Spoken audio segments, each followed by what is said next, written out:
Thanks very much for joining us today. My first question is quite philosophical, a bit of David Hume, if I may. What do you consider yourself now in Scottish nationalism? Obviously, you're an MSP, you're going to run for Gordon. Are you the sort of Emirates professor of the SNP? How should people perceive you now that you're no longer the First Minister of Scotland? The David Hume's tomb is in the Cult Cemetery in Edinburgh. And on his tomb he has one word, Hume. I suppose because he didn't think there was anything else required saying. So I'm not going to regard myself as, or compare myself to David Hume. But I mean, like most former Prime Ministers or former First Ministers, you have to find a role.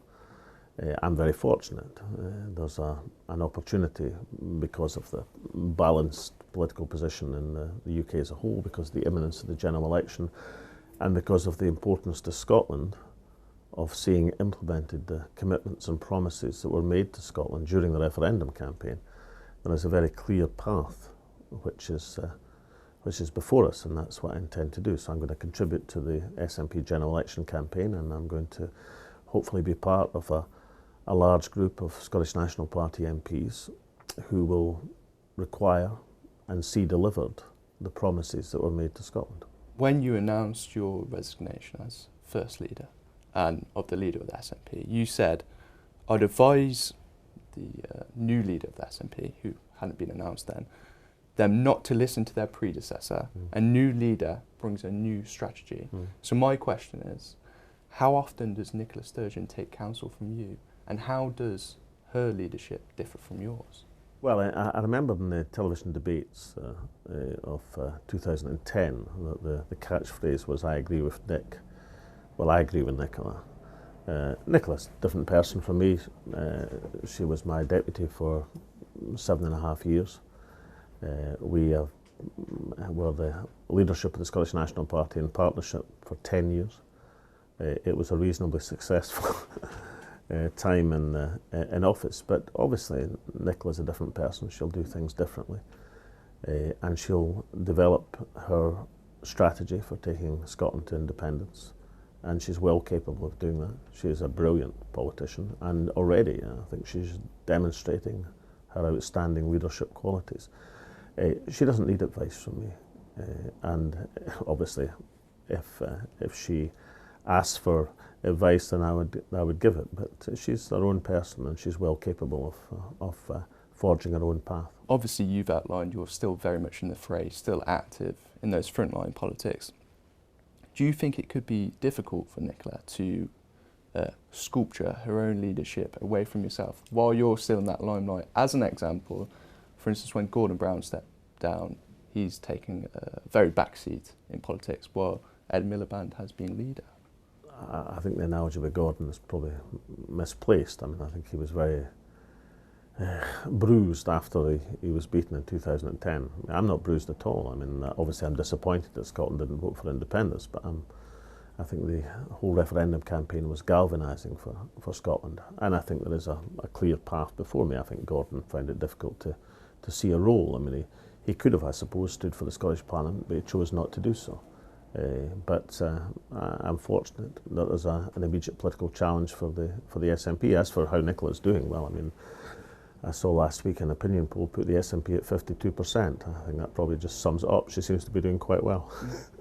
Talking about Labour, there could be a coalition on the cards. I've known what you've said about it, what Nicola Sturgeon said about it. And obviously there are some differences between those parties, and I know politicians don't like hypothetical questions, but if there is going to be a coalition, what things would you guys want on the table going forward? Would it be Trident? Would it be a living wage across the UK? Well, I mean, I agree with what Nicola has said. She's laid out a very clear strategy. She ruled out any coalition or understanding with the Conservative Party, formal or informal. That's the right thing to do. Why is that? Well, you only need to look at David Cameron's breach of faith within hours of the Scottish referendum result, when he waltzed out of Downing Street and suddenly decided that the commitments that were made to Scotland were to be in tandem at the same time as changes in the political system in England. Not mentioned during the campaign, but he saw fit to state them immediately afterwards. Now, you can't have any dealings with a political party that treats people with such contempt, or the ballot box with such contempt. So she's quite right to rule out an understanding with the Conservative Party. She's ruled nothing else out. She has said, and I agree with her, that a coalition is unlikely. My experience of minority government, and I had 4 years of running a minority government, is that a political party holding the balance of power or having a position of influence in a hung parliament would probably achieve its objectives better on a vote-by-vote basis than they would by being part of a formal coalition. But Nicola hasn't ruled anything out apart from an understanding with the Conservative Party. In terms of the objectives that the SNP would have, our first prime objective is to advance Scottish interests, in particular to see delivered to Scotland what was promised during the referendum campaign. But there are wider ambitions that we have. We want to aid progressive politics across these islands. That would include not renewing the Trident missile system. It does seem ridiculous that the Labour and Conservative parties intend to spend over the next 10 years £30 billion on a Trident missile system, while both parties are committed to a further £30 billion of retrenchment of austerity. That seems a ridiculous equation. I think most people across these islands would say spend the money on education and health and helping those who are less fortunate in society, as opposed to a new generation of nuclear weapons. Issues, as you mentioned, like the living wage, is something we implemented in Scotland in the public sector. We implemented the living wage across the public sector, across the health service, for example. I think that's a good example of where Scotland has been a beacon of progressive opinion, and we'd seek to advance that further in the next Parliament. So I think, although I expect and believe we'll get massive support in Scotland, I think there'll be lots of people in England and Wales cheering us on. And obviously there you've mentioned some social democratic policies. Labour bill themselves as a social democratic party as well.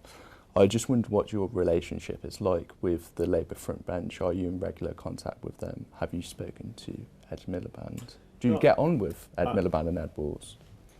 Well, I can't remember the last time I spoke to Ed Balls. The last time I spoke to Ed Miliband was the D-Day commemoration in June.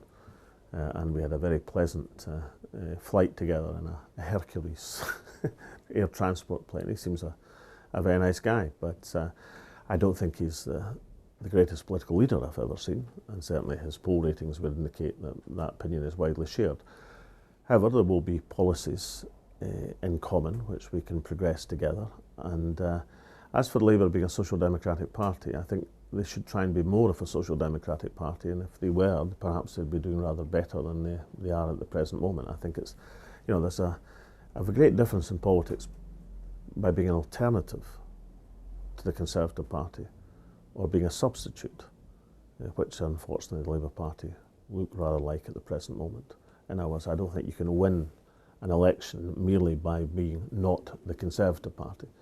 You've got to win an election by putting forward a different perspective, a different vision of society, and that the Labour Party are struggling with at the present moment. Thanks very much. Thank you very much. Thank you.